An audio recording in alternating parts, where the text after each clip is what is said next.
नमस्ते बिहार बोर्ड के भावी टॉपर्स, स्वागत है आप सभी का आपके अपने यूट्यूब चैनल बिहार ज्ञानपीठ पर। आज इस वीडियो में हम लोग फिर से बिहार बोर्ड मैट्रिक परीक्षा के पिछले वर्षों के एसएसटी के इम्पॉर्टेंट ऑब्जेक्टिव क्वेश्चंस को हल करेंगे। तो चलिए बिना समय बर्बाद किए शुरू करते हैं आज के धमाकेदार क्लास को। आज का हमारा पहला सवाल है, ब्रेस्ट लिटोवस की संधि किन देशों के बीच हुई थी? ब्रेस्ट लिटोवस की संधि किन देशों के बीच हुई थी? रूस, इटली, रूस फ्रांस, रूस इंग्लैंड या फिर रूस जर्मनी? किन दो देशों के बीच ये संधि हुई थी? तो रूस और जर्मनी के बीच ये संधि हुई थी, यानी ऑप्शन नंबर डी। रूस और जर्मनी के बीच ये संधि जो है मार्च 1918 में हुआ था। प्रथम विश्व युद्ध के दौरान रूस में आंतरिक क्रांति यानी बोल्शेविक क्रांति चल रही थी, जिसके कारण रूस ने युद्ध से बाहर निकलने के लिए जर्मनी के साथ यह कठिन संधि की थी। अगला क्वेश्चन, मार्च 1946 में फ्रांस तथा वियतनाम के बीच होने वाली समझौता किस नाम से जाना जाता है? फ्रांस और वियतनाम के बीच 1946 में जो समझौता हुआ था उसे हम लोग किस नाम से जानते हैं? आपके पास चार ऑप्शन हैं, तो इसका पहला जो ऑप्शन नंबर ए हनोई समझौता करेक्ट आंसर हो जाएगा। हनोई समझौता मार्च 1946 में हुआ था और यह समझौता फ्रांस और वियतनाम हो ची मिन्ह की सरकार के बीच हुआ था। इसमें फ्रांस ने वियतनाम को एक स्वतंत्र गणराज्य के रूप में मान्यता देना स्वीकार किया था। अगला सवाल, पूर्ण स्वराज की मांग का प्रस्ताव कांग्रेस के किस अधिवेशन में पारित हुआ था? पूर्ण स्वराज की मांग का प्रस्ताव 1929 लाहौर में, 1933 कलकत्ता अधिवेशन, 1931 कराची अधिवेशन या 1924 बेलगाम अधिवेशन? किस अधिवेशन में पूर्ण स्वराज का मांग जो है कांग्रेस का प्रस्ताव रखा गया था या पारित हुआ था? सवाल किया गया आपसे, तो ऑप्शन नंबर ए 1929 लाहौर अधिवेशन में। पूर्ण स्वराज की मांग 1929 लाहौर अधिवेशन में जवाहरलाल नेहरू की अध्यक्षता में कांग्रेस के लाहौर अधिवेशन में पहली बार पूर्ण स्वराज का प्रस्ताव पारित किया गया और इसी कारण 26 जनवरी 1930 को पहला स्वतंत्रता दिवस मनाया गया था। उस समय तिरंगा झंडा फहराया गया था। क्वेश्चन नंबर 4, वल्लभ भाई पटेल को सरदार की उपाधि किस किसान आंदोलन के दौरान मिला था? बारदौली, अहमदाबाद, खेरा या फिर चंपारण? सरदार पटेल को किस किसान आंदोलन के दौरान मिला था सरदार की उपाधि? तो बारदौली के किसान आंदोलन के दौरान, यानी ऑप्शन नंबर ए। 1928 में गुजरात के बारदौली में किसानों के सफल आंदोलन का नेतृत्व करने के बाद उन्हें वहां की महिलाओं ने सरदार की उपाधि दिया था। अगला सवाल, भारत के लिए पहली फैक्ट्री एक्ट कब पारित की गई थी? भारत के लिए पहली फैक्ट्री एक्ट कब पारित की गई थी? तो 1881, option number C correct answer हो जाएगा। ये जो है लॉर्ड रिपन के समय लाया गया था, जिससे कि बच्चों के काम के घंटों को नियंत्रित करने और सुरक्षा के लिए पहला कारखाना अधिनियम लाया गया था 1881 में। पूंजीपति वर्ग के द्वारा किस वर्ग का शोषण हुआ? पूंजीपति वर्ग के द्वारा किस वर्ग का शोषण हुआ, ये आपका सवाल है क्वेश्चन नंबर 6। इसका जो करेक्ट आंसर होगा सभी वर्गों का, चाहे वो श्रमिक हो, मध्यम वर्ग हो या कृषक वर्ग हो, सभी वर्गों का हुआ था। औद्योगिक क्रांति के दौरान पूंजीपति वर्ग ने अधिक लाभ कमाने के लिए श्रमिकों, मध्यम वर्ग यानी क्लर्क आदि और किसानों का शोषण किया। तो तीनों ही ऑप्शन है, तो ऑप्शन नंबर डी सभी वर्ग हो जाएगा। आधुनिक युग, 7वां सवाल, आधुनिक युग में अर्थव्यवस्था के क्षेत्र में होने वाली सबसे बड़ी क्रांति कौन सी थी? वाणिज्यिक क्रांति, औद्योगिक क्रांति, साम्यवादी क्रांति या फिर भौगोलिक क्रांति? अर्थव्यवस्था के क्षेत्र में कहा गया तो अर्थव्यवस्था के क्षेत्र में सबसे बड़ी क्रांति जो है औद्योगिक क्रांति, ऑप्शन नंबर बी आपका हो जाएगा। मशीनों के आविष्कार और कारखानों की स्थापना ने पूरी दुनिया की अर्थव्यवस्था को पूरी तरह से बदल दिया था। किस कारण से? औद्योगिक क्रांति होने के कारण से। 8वां सवाल, भूमंडलीकरण की शुरुआत किस दशक में हुई थी? 1990, 1960, 1970 या फिर 1980? किस दशक में हुई थी भूमंडलीकरण की शुरुआत? Question number 8, option number A 1990 के दशक में हुई थी। भारत में 1991 के आर्थिक सुधार एलपीजी पॉलिसी के साथ भूमंडलीकरण यानी ग्लोबलाइजेशन की प्रक्रिया तेज हुई थी। गुटेनबर्ग ने सर्वप्रथम किस पुस्तक की छपाई की थी? 4 किताबें हैं, तो किस पुस्तक की छपाई गुटेनबर्ग ने सर्वप्रथम किया था? तो ऑप्शन नंबर डी बाइबल का छपाई किया था। आधुनिक प्रिंटिंग प्रेस का आविष्कारक जोहान गुटेनबर्ग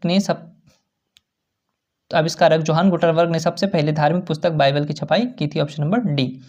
10वां क्वेश्चन, विश्व में सर्वप्रथम मुद्रण की शुरुआत कहाँ की गई थी? भारत, जापान, चीन या फिर अमेरिका? मुद्रण की शुरुआत सबसे पहले चीन में की गई थी।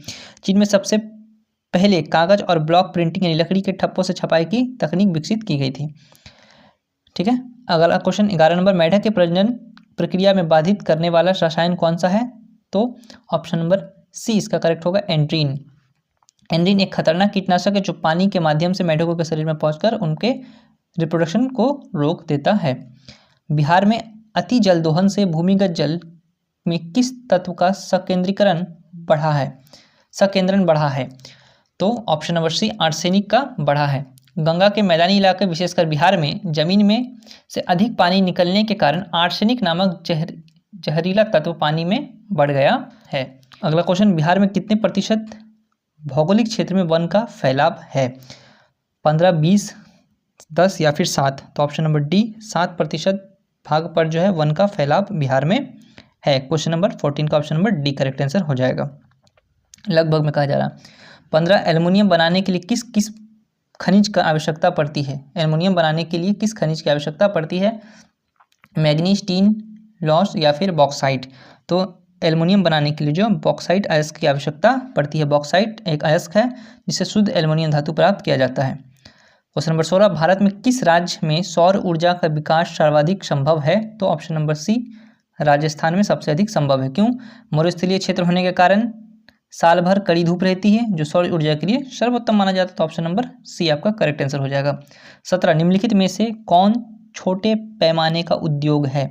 छोटे पैमाने का उद्योग, देखिए यहाँ पर विद्युत उपकरण उद्योग जो है, इलेक्ट्रिकल इक्विपमेंट जो उद्योग है बड़े पैमाने का उद्योग है। चीनी मिलें जो होती है वो भी बड़ा है। कागज उद्योग, ये भी बड़ा उद्योग है। तो बचा कौन? खिलौना उद्योग। इसको एमएसएमई में रखा जाता है, लघु एवं कुटीर उद्योग में। तो सबसे छोटे पैमाने का उद्योग कौन हो जाएगा? खिलौना उद्योग। ऑप्शन नंबर सी आपका करेक्ट आंसर हो जाएगा। क्वेश्चन नंबर 18, देश में कितने विशेष आर्थिक क्षेत्र विकसित हैं? 10, 7, 15 या फिर 5? कितने विशेष आर्थिक क्षेत्र देश में विकसित हैं? तो देश में 7 विशेष आर्थिक क्षेत्र विकसित हैं। क्वेश्चन नंबर 19, बिहार की सीमा में रेल मार्ग की कुल लंबाई कितनी है? अकॉर्डिंग टू ऑप्शन आपको बताना है बिहार की सीमा में रेल मार्ग की कुल कितनी लंबाई है? तो ऑप्शन नंबर ए इसका करेक्ट आंसर हो जाएगा, 6283 किलोमीटर। ऑप्शन के तहत बता रहे हैं। 20, तलचिन की सहायता से किस स्थान विशेष की माप की गई ऊंचाई को क्या कहा जाता है? तलचिन की सहायता से किसी विशेष स्थान की माप की गई ऊंचाई को क्या कहा जाता है? स्थानीय ऊंचाई। Option number A. Question number 21, जब हम लैंगिक विभाजन की बात करते हैं तो हमारा अभिप्राय होता है स्त्री पुरुष के बीच जैविक अंतर, समाज द्वारा स्त्री पुरुष को दी गई असमान भूमिकाएं, बालक एवं बालिकाओं की संख्या का अनुपात, या ऑप्शन डी, लोकतांत्रिक व्यवस्था में महिलाओं के मतदान का अधिकार ना मिलना। इसमें से करेक्ट ऑप्शन 21 का क्या हो जाएगा? 21 का जो है option number B correct answer हो जाएगा। क्वेश्चन नंबर 22, भारतीय संविधान में के बारे में इनमें से कौन सा कथन सही है? 4 कथन दिए गए हैं। पहला, यह धर्म के आधार पर भेदभाव की मनाही करता है। दूसरा, यह एक धर्म को राजकीय धर्म मानता है। तीसरा, लोगों को कोई भी धर्म मानने की आज़ादी नहीं है। चौथा, महिलाओं को मतदान करने का अधिकार का अभाव है। तो कहा गया सही कथन कौन सा? तो ये गलत है, ये भी गलत है, ये भी गलत है। ऑप्शन बी, सी और डी गलत है, यानी कि ऑप्शन नंबर ए करेक्ट है कि कोई भेदभाव धर्म के आधार पर संविधान करने की मनाही करता है। धर्मनिरपेक्ष देश, सेकुलर देश कहा गया। क्वेश्चन नंबर 23, सत्ता में साझेदारी सही है क्योंकि इससे क्या होता है? यह विविधता को अपने में समेट लेती है। ऑप्शन बी, देश की एकता को कमजोर करती है। ऑप्शन सी, फैसले लेने में देरी करती है। या ऑप्शन डी, विभिन्न समुदायों के बीच टकराव को कम करती है। जैसे जैसे सत्ता में लोगों की भागीदारी होगा तो वैसे वैसे अलग अलग समुदाय सत्ता के साथ जुड़ेंगे तो उनका टकराव कम होगा, यानी विभिन्न समुदायों के बीच टकराव कम करती है सत्ता में भागीदारी। Option number D. 24 नंबर सवाल, वर्ष 1975 भारतीय राजनीति के किस लिए जाना जाता है? 1975 जो है भारतीय राजनीति में वर्ष 1975 किस लिए जाना जाता है? ऑप्शन ए, इस वर्ष आम चुनाव हुए थे। ऑप्शन बी, श्रीमती इंदिरा गांधी प्रधानमंत्री बनी थी। ऑप्शन डी, देश में आपातकाल लागू हुआ था। या फिर डी, जनता पार्टी की सरकार बनी थी। तो इसका जो सही जवाब हो जाएगा ऑप्शन नंबर सी, देश में इमरजेंसी यानी आपातकाल लागू हुआ था 1975, इसलिए जाना जाता है। इससे रिलेटेड हम लोगों ने एक सवाल पिछले क्लास में भी किया था, तो उसको भी आप जरूर देख लें, ठीक है। इंदिरा गांधी के सरकार ने 25 जून 1975 को इमरजेंसी लगाई थी, जिससे नागरिक अधिकार छीन लिए गए थे, इसलिए 1975 देश में आपातकाल लागू हुआ था के लिए जाना जाता है। क्वेश्चन नंबर 25, बिहार में संपूर्ण क्रांति का नेतृत्व निम्नलिखित में से किसने किया था? मोरारजी देसाई, नीतीश कुमार, इंदिरा गांधी या फिर जयप्रकाश नारायण? तो इसका 25 का ऑप्शन नंबर डी हो जाएगा। जेपी आंदोलन जो एक छात्र आंदोलन था, उसका नेतृत्व बिहार में 1974 में हुआ था, सत्ता परिवर्तन के लिए था। संपूर्ण क्रांति के रूप से नाम से इसे जानते हैं। जयप्रकाश नारायण ने इनका नेतृत्व किया था। क्वेश्चन नंबर 26, नर्मदा घाटी परियोजना किस राज्य से संबंधित है? Bihar, Uttar Pradesh, Madhya Pradesh? Option B, Tamil Nadu Kerala Karnataka, option C Paschim Bangal, Uttar Pradesh Punjab, या ऑप्शन डी गुजरात महाराष्ट्र या मध्य प्रदेश। नर्मदा घाटी परियोजना option number D Gujarat Maharashtra और मध्य प्रदेश से संबंधित है। क्वेश्चन नंबर 27, निम्नलिखित में से किसे लोकतंत्र का प्राण माना जाता है? सरकार, न्यायपालिका, संविधान या राजनीतिक दल? लोकतंत्र का प्राण किसे माना जाता है? तो राजनीतिक दलों को माना जाता है। क्यों? क्योंकि बिना राजनीतिक दलों के चुनाव और जनमत तैयार करना असंभव है, इसलिए इसे लोकतंत्र का प्राण कहा जाता है। क्वेश्चन नंबर 28, दल बदल कानून निम्नलिखित में से किस पर लागू होता है? तो दल बदल कानून एक इस पर हम लोग देख लेते हैं। यह कानून निर्वाचित प्रतिनिधियों को जीतने के बाद स्वार्थ के लिए अपनी पार्टी बदलने से रोकता है, निर्वाचित प्रतिनिधि को। ठीक है, तो राष्ट्रपति किसी पार्टी का प्रतिनिधित्व नहीं करते, वो देश का करते हैं, उपराष्ट्रपति भी नहीं, तो बचा कौन? विधायक और सांसद। तो इनके लिए ये दल बदल कानून लागू होता है। ऑप्शन नंबर ए 28 का। ठीक है, 29, JDU Janata Dal United party का गठन कब हुआ था? 1992, 99, 2003 या फिर 2004? कौन सा ऑप्शन सही होगा बताना है आपको। तो इसका जो option number C 2003 correct answer हो जाएगा। क्वेश्चन नंबर 30, निम्नलिखित में से कौन अर्थव्यवस्था के प्राथमिक क्षेत्र में सम्मिलित है? सेवा क्षेत्र, कृषि क्षेत्र, औद्योगिक क्षेत्र, या फिर इनमें से कोई नहीं? तो प्राथमिक क्षेत्र जो है वो क्या होता है? प्राकृतिक चीज़ों से जुड़ा हुआ जो रहे उसको हम लोग प्राथमिक क्षेत्र में रखते हैं। तो सेवा क्षेत्र तो ये तो तृतीय क्षेत्र हो गया। औद्योगिक क्षेत्र यानी कि जो रॉ मटेरियल को प्रोसेस करता है, फैक्ट्री वगैरह, आपका औद्योगिक क्षेत्र वो द्वितीयक में आ गया। तो बचा प्राथमिक पहला जो नेचुरल से जुड़ा हुआ है और कृषि नेचर से जुड़ा हुआ है। ऑप्शन नंबर बी आपका करेक्ट आंसर हो जाएगा। ठीक है, जो क्रिया सीधे प्रकृति से जुड़े रहे जैसे खेती, मछली पालन आदि प्राथमिक क्षेत्र कहा जाता है, तो कृषि आपका सही आंसर हो जाएगा। अब तक हम लोगों ने 30 क्वेश्चन किया है। आप कमेंट में बताइए 30 में से आपका अब तक कितना सही हुआ, आप कितनी क्वेश्चंस को पहले से उनके आंसर्स को जानते थे। आगे बढ़ते हैं। 31 क्वेश्चन, जिस देश की प्रति व्यक्ति आय अधिक होती है वो देश क्या कहलाता है? अविकसित, विकसित, अर्धविकसित या इनमें से कोई नहीं? प्रति व्यक्ति आय पर कैपिटल इनकम जिस देश का ज़्यादा होगा वो देश विकसित कहलाएगा, क्योंकि जब आय ज़्यादा है तो वो खर्च भी ज़्यादा करेगा, है ना, तो वो विकसित हो गया, डेवलप नेशन। बिहार के किस जिले की प्रति व्यक्ति आय सर्वाधिक है? बिहार के किस जिले की प्रति व्यक्ति आय सर्वाधिक है? तो पटना, ऑप्शन नंबर ए की प्रति व्यक्ति आय सबसे अधिक मानी गई औसत में। भारत का केंद्रीय बैंक कौन सा है? Reserve bank of India, state bank of India, क्षेत्रीय ग्रामीण बैंक या फिर पंजाब नेशनल बैंक?